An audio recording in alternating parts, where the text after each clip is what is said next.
Genesis chapter 19. Destruction of Sodom and Gomorrah. The two angels reached Sodom in the evening as Lot was sitting at the gate of Sodom. When Lot saw them, he got up to greet them, and bowing down with his face to the ground, he said, "Please, my lords, come aside into your servant's house for the night and bathe your feet. You can get up early to continue your journey." But they replied, "No, we will pass the night in the town square." He urged them so strongly, however, that they turned aside to his place and entered his house. He prepared a banquet for them, baking unleavened bread, and they dined. Before they went to bed, the townsmen of Sodom, both young and old, all the people to the last man, surrounded the house. They called to Lot and said to him, "Where are the men who came to your house tonight? Bring them out to us, that we may have sexual relations with them." Lot went out to meet them at the entrance. When he had shut the door behind him, he said, "I beg you, my brothers, do not do this wicked thing. I have two daughters who have never had sexual relations with men. Let me bring them out to you, and you may do to them as you please, but do not do anything to these men, for they have come under the shelter of my roof." They replied, "Stand back. This man," they said, "came here as a resident alien, and now he dares to give orders. We will treat you worse than them." With that, they pressed hard against Lot, moving in closer to break down the door. But his guests put out their hands, pulled Lot inside with them, and closed the door. They struck the men at the entrance of the house, small and great, with such a blinding light that they were utterly unable to find the doorway.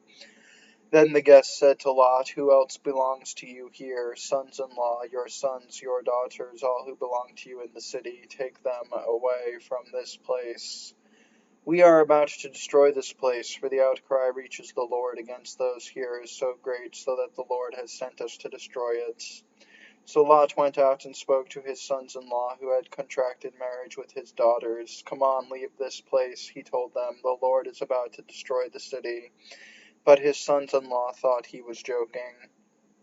As dawn was breaking, the angels urged Lot on, saying, "Come on, take your wife with you and your two daughters who are here, or you will be swept away in the punishment of the city." When he hesitated, the men, because of the Lord's compassion for him, seized his hand and the hands of his wife and his two daughters, and led them to safety outside the city.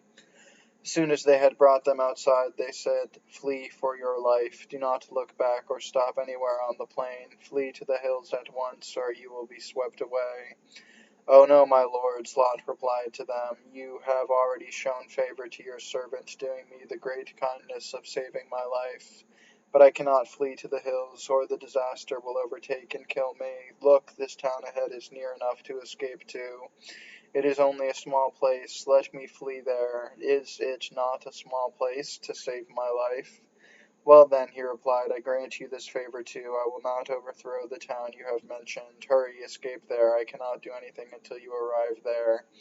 That is why the town is called Zoar. The sun had risen over the earth when Lot arrived in Zoar, and the Lord rained down sulfur upon Sodom and Gomorrah, fire from the Lord out of heaven. He overthrew those cities and the whole plain, together with the inhabitants of the cities and the produce of the soil. But Lot's wife looked back, and she was turned into a pillar of salt. The next morning Abraham hurried to the place where he had stood before the Lord. As he looked down toward Sodom and Gomorrah and the whole region of the plain, he saw smoke over the land, rising like the smoke from a kiln. When God destroyed the cities of the plain, he remembered Abraham and sent Lot away from the upheaval that occurred when God overthrew the cities where Lot had been living. Moabites and Ammonites. Since Lot was afraid to stay in Zoar, he and his two daughters went up from Zoar and settled in the hill country, where he lived with his two daughters in a cave. The firstborn said to the younger, "Our father is getting old, and there is not a man in the land to have intercourse with us, as is the custom everywhere. Come, let us ply our father with wine, and then lie with him, that we may ensure posterity by our father."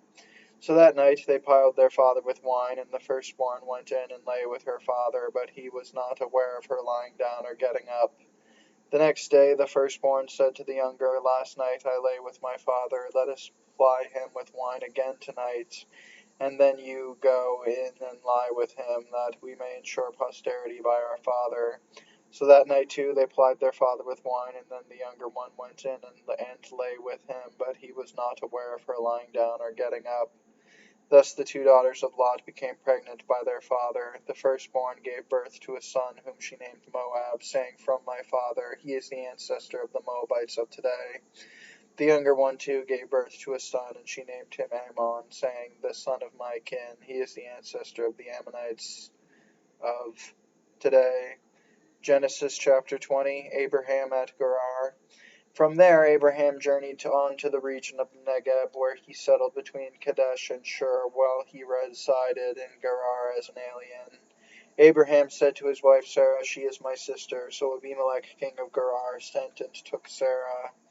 But God came to Abimelech in a dream one night and said to him, "You are about to die because of the woman you have taken, for she has a husband."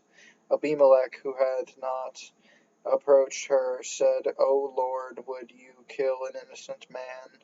Was he not the one who told me, 'She is my sister'? She herself also stated, 'He is my brother.' I acted with pure heart and with clean hands." God answered him in the dream, "Yes, I know you did it with a pure heart. In fact, it was I who kept you from sinning against me. That is why I did not let you touch her. So now return the man's wife, so that he may intercede for you, since he is a prophet, that you may live. If you do not return her, you can be sure that you and all who are yours will die." Early the next morning Abimelech called all his servants and informed them of everything that had happened, and the men were filled with fear.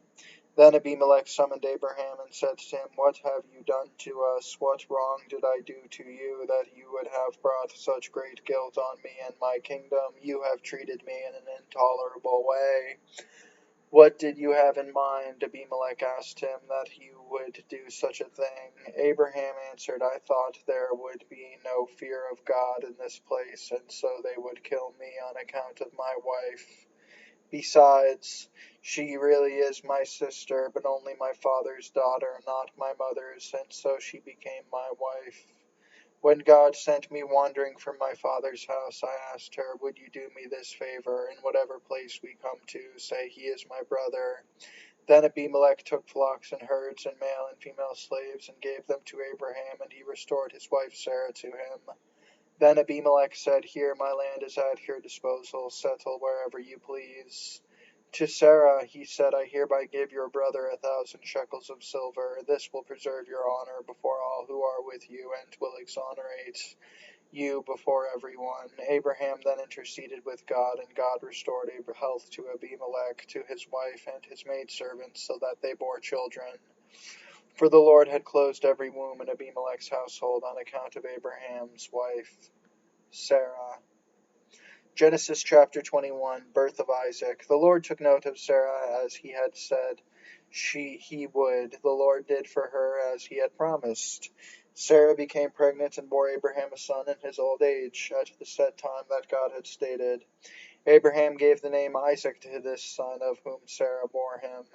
When his son Isaac was 8 days old, Abraham circumcised him as God had commanded. Abraham was 100 years old when Isaac was born to him. Sarah then said, "God has given me cause to laugh, and all who hear of it will laugh with me."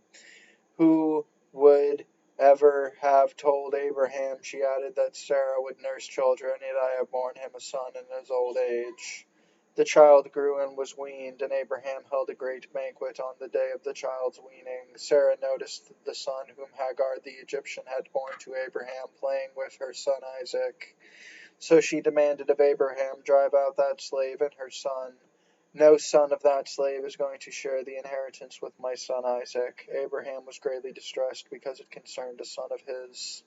But God said to Abraham, "Do not be distressed about the boy or about your slave woman. Obey Sarah, no matter what she asks of you, for it is through Isaac that descendants will bear your name. As for the son of the slave woman, I will make a nation of him also, since he too is your offspring." Early the next morning Abraham got some bread and a skin of water and gave them to Hagar. Then placing the child on her back, he sent her away. As she roamed aimlessly in the wilderness of Beersheba, the water in the skin was used up. So she put the child down under one of the bushes, and then went and sat down opposite him, about a bow shot away, for she said to herself, "I cannot watch the child die." As she sat opposite him, she wept aloud. God heard the boy's voice, and God's angel called to Hagar from heaven. What is the matter, Hagar? Do not fear. God has heard the boy's voice in this plight of his. Get up, lift up the boy, and hold him by the hand, for I will make of him a great nation. Then God opened her eyes, and she saw a well of water. She went and filled the skin with water, and then let the boy drink. God was with the boy as he grew up. He lived in the wilderness and became an expert bowman. He lived in the wilderness of Paran. His mother got a wife for him from the land of Egypt, the covenant at Beersheba. At that time Abimelech, accompanied by Phicol, the commander of his army, said to Abraham, God is with you in everything you do. So now swear to me by God at this place that you will not deal falsely with me or with my progeny and posterity, but will act as loyally toward me and the land in which you reside as I have acted toward you. Abraham replied, I so swear. Abraham, however, reproached Abimelech about a well that Abimelech's servants had seized by force. I have no idea who built that, Abimelech replied. In fact, you never told me about it, nor did I ever hear of it until now. Then Abraham took sheep and cattle and gave them to Abimelech, and the two made a covenant. Abraham also set apart 7 ewe lambs of the flock. And Abimelech asked him, What is the purpose of the 7 ewe lambs that you have set apart? Abraham answered, The 7 ewe lambs you shall accept from me, that you may be my witness that I dug this well. This is why the place is called Beersheba, the two of them that took an oath there. When they had thus made the covenant in Beersheba, Abimelech, along with Phicol, the commander of his army, left to return to the land of the Philistines. Abraham planted a tamarisk at Beersheba, and there he invoked by name the Lord, God the Eternal. Abraham resided in the land of the Philistines for a long time. Genesis chapter 22. The testing of Abraham. Some time afterward, God put Abraham to the test and said to him, Abraham, here I am, he replied. Then God said, Take your son Isaac, your only one, whom you love, and go to the land of Moriah. There offer him up as a burnt offering on one of the heights that I will point out to you. Early the next morning, Abraham saddled his donkey, took with him 2 of his servants and his son Isaac, and after cutting the wood for the burnt offering, set out for the place of which God had told him. On the 3rd day, Abraham caught sight of the place from a distance. Abraham said to the servant, Stay here with the donkey while the boy and I go on over there, while we will worship and then come back to you. So Abraham took the wood for the burnt offering and laid it on his son Isaac, while he himself carried the fire and the knife, and the two walked on together. Isaac spoke to his father Abraham. Father, he said. Here I am, he replied. Isaac continued, Here are the fire and the wood, but where are the sheep for the burnt offering? My son, Abraham answered, God will provide the sheep for the burnt offering. Then the two walked on together. When they came to the place of which God had told him, Abraham built an altar there and arranged the wood on it. Next he bound his son Isaac and put him on top of the wood on the altar. Then Abraham reached out and took the knife to slaughter his son, but the angel of the Lord called to him from heaven, Abraham, Abraham, here I am, he answered. Do not lay your hand on the boy, said the angel. Do not do the least thing to him, for now I know that you fear God, since you did not withhold from me your son, your only one. Abraham looked up and saw a single ram caught by its horns in the thicket. So Abraham went and took the ram and offered it up as a burnt offering in place of his son. Abraham named that place Yahweh Yireh. Hence peoples today say, On the mountain the Lord will provide. A second time the angel of the Lord called to Abraham from heaven and said, I swear by my very self, oracle of the Lord, that because you acted as you did not withholding from me your son, your only one, I will bless you and make your descendants as countless as the stars of the sky and the sands of the seashore. Your descendants will take possession of the gates of their enemies. And in your descendants all the nations of the earth will find blessing, because you obeyed my command. Abraham then returned to his servants, and they set out together for Beersheba, where Abraham lived. Nahor's descendants. Sometime afterward the news came to Abraham, Micah too has borne sons to your brother Nahor, Uz his firstborn, his brother Buz, Kemuel the father of Aram, Chesed, Hazo, Pildash, Jidlaph, and Bethuel. Bethuel became the father of Rebekah. These 8 Milcah bore to Nahor, Abraham's brother. His concubine, his name was Reumah, also bore children, Teba, Geham, Tahash, and Maacah. Genesis chapter 23. Purchase of a burial plot. The span of Sarah's life was 127 years. She died in Kiriath Arba, now Hebron, in the land of Canaan, and Abraham proceeded to mourn and weep for her. Then he left the side of his deceased wife and addressed the Hittites. Although I am a resident alien among you, sell me from your holdings a burial place that I may bury my deceased wife. The Hittites answered Abraham, Please, sir, listen to us. You are a mighty leader among us. Bury your dead in the choicest of our burial sites. None of us would deny you his burial ground for the burial of your dead. Abraham, however, proceeded to bow low before the people of the land, the Hittites, and said to them, If you will allow me room for burial of my dead, listen to me, intercede for me with Ephron, the son of Zohar, so that he will sell me the cave of Machpelah that he owns. It is at the edge of his field. Let him sell it to me in your presence at its full price for a burial place. Now Ephron was sitting with the Hittites, so Ephron the Hittite replied to Abraham in the hearing of the Hittites, all who entered the gate of his city, Please, sir, listen to me. I give you both the field and the cave in it. In the presence of my people I give it to you. Bury your dead. But Abraham, after bowing low before the people of the land, addressed Ephron in the hearing of these men, If you only you would please listen to me, I will pay you the price of the field. Accept it from me, that I may bury my dead there. Ephron replied to Abraham, Please, sir, listen to me, a piece of land worth 4,000 shekels of silver. What is that between you and me? Bury your dead. Abraham accepted Ephron's terms. He weighed out to him the silver that Ephron had stipulated in the hearing of the Hittites, 400 shekels of silver at the current value, market value. Thus Ephron's field in Machpelah, facing Mamre, together with its cave and all the trees anywhere within its limits, was conveyed to Abraham by purchase in the presence of the Hittites, all who entered the gate of Ephron's city. After this Abraham buried his wife Sarah in the cave of the field of Machpelah, facing Mamre, now Hebron, in the land of Canaan. Thus the field with its cave was transferred from the Hittites to Abraham as a burial place. Genesis chapter 24. Isaac and Rebekah. Abraham was old, having seen many days, and the Lord had blessed him in every way. Abraham said to the senior servant of his household, who had charge of all his possessions, Put your hand under my thigh, and I will make you swear by the Lord, the God of heaven and the God of earth, that you will not take a wife for my son from the daughters of the Canaanites among whom I live, but that you will go to my own land and to my relatives to get a wife for my son Isaac. The servant asked him, What if the woman is unwilling to follow me in this land? Should I then take your son back to the land from which you came? Abraham told him, Never take my son back there for any reason. The Lord, the God of heaven, who took me from my father's house and the land of my relatives, and who confirmed by oath the promise he made to me, I will give this land to your descendants. He will send his angel before you, and you will get a wife for my son there. If the woman is unwilling to follow you, you will be released from this oath to me, but never take my son back there. So the servant put his hand under the thigh of his master Abraham and swore to him concerning this matter.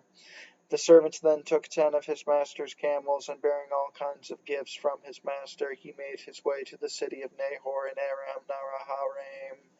Near evening, at the time when women go out to draw water, he made the camels kneel by the well outside the city. Then he said, Lord God of my master Abraham, let it turn out favorably for me today, and thus deal graciously with my master Abraham, while I stand here at the spring, and the daughters of the townspeople are coming out to draw water. If I say to a young woman, Please lower your jug that I may drink, and she answers, Drink, and I will water your camels too, then she is the one whom you have decided upon for your servant Isaac. In this way I will know that you have dealt graciously with my master. He had scarcely finished speaking when Rebekah, who was born to Bethuel, son of Milcah, the wife of Abraham's brother Nahor, came out with a jug on her shoulder. The young woman was very beautiful, a virgin, untouched by man. She went down to the spring and filled her jug. As she came up, the servant ran toward her and said, "Please give me a sip of water from your jug." "Drink, sir," she replied, and quickly lowering the jug into her hands, she gave him a drink. When she had finished giving him a drink, she said, "I will draw water for your camels too, until they have finished drinking." With that, she quickly emptied her jug into the drinking trough, and ran back to the well to draw more water, until she had drawn enough for all the camels. The man watched her the whole time, silently waiting to learn whether or not the Lord had made his journey successful. When the camels had finished drinking, the man took out a gold nose ring weighing half a shekel, and 2 gold bracelets weighing 10 shekels for her wrists.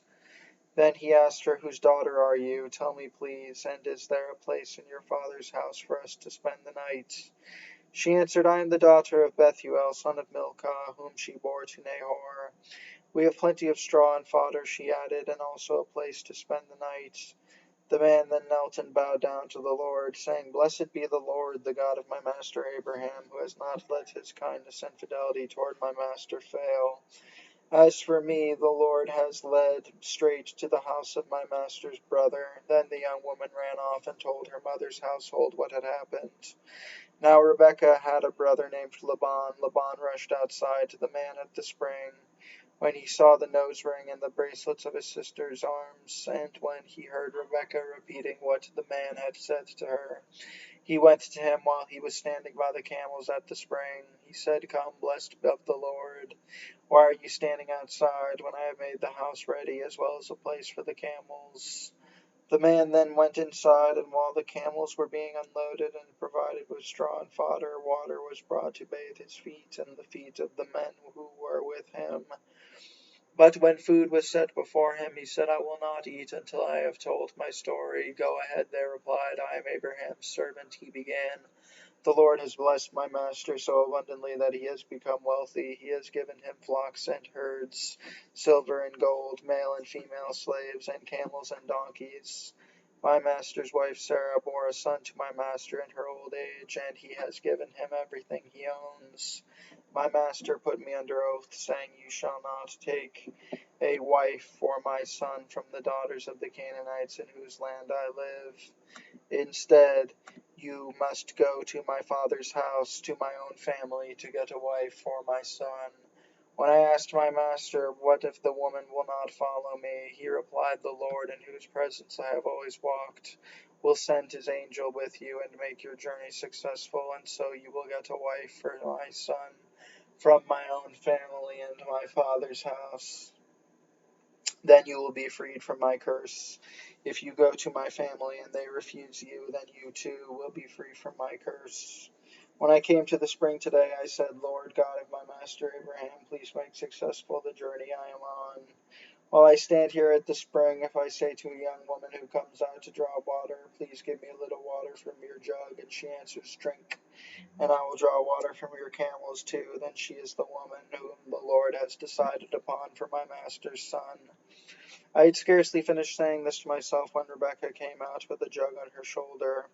After she went down to the spring and drew water, I said to her, 'Please let me have a drink.' She quickly lowered the jug she was carrying and said, 'Drink, and I will water your camels too.' So I drank, and she watered the camels also. When I asked her, 'Whose daughter are you?' she answered, 'The daughter of Bethuel, son of Nahor, born to Nahor by Milcah.' So I put the ring on her nose and the bracelets on her wrists. Then I knelt and bowed down to the Lord, blessing the Lord, the God of my master Abraham, who had led me on the right road to obtain the daughter of my master's kinsman for his son. Now if you will act with kindness and fidelity toward my master, let me know, but if not, let me know that too. I can then proceed accordingly." Laban and Bethuel said in reply, "This thing comes from the Lord. We can say nothing to you either for or against it. Here is Rebekah right in front of you. Take her and go, that she may become the wife of your master's son, as the Lord has said." When Abraham's servant heard their answer, he bowed to the ground before the Lord. Then he brought out objects of silver and gold and clothing and presented them to Rebekah. He also gave costly presents to her brother and mother. After he and the men with him had eaten and drunk, they spent the night there. When they got up the next morning, he said, "Allow me to return to my master." Her brother and mother replied, "Let the young woman stay with us a short while, say 10 days. After that she may go." But he said to them, "Do not detain me. Now that the Lord has made my journey successful, let me go back to my master." They answered, "Let us call the young woman and see what she herself has to say about it." So they called Rebekah and asked her, "Will you go with this man?" She answered, "I will." At this they sent off their sister Rebekah and her nurse with Abraham's servant and his men. They blessed Rebekah and said, "Sister, may you grow into thousands of myriads, and may your descendants gain possession of the gates of their enemies." Then Rebekah and her attendants started out. They mounted the camels and followed the man. So the servant took Rebekah and went on his way. Meanwhile Isaac had gone from Beer-lahai-roi and was living in the region of the Negeb. One day toward evening he went out to walk in the field and caught sight of camels approaching. Rebekah too caught sight of Isaac and got down from her camel. She asked the servant, "Who is the man over there walking through the fields towards us?" "That is my master," replied the servant. Then she took her veil and covered herself. The servant recounted to Isaac all the things he had done. Then Isaac brought Rebekah into the tent of his mother Sarah. He took Rebekah as his wife. Isaac loved her and found solace after the death of his mother.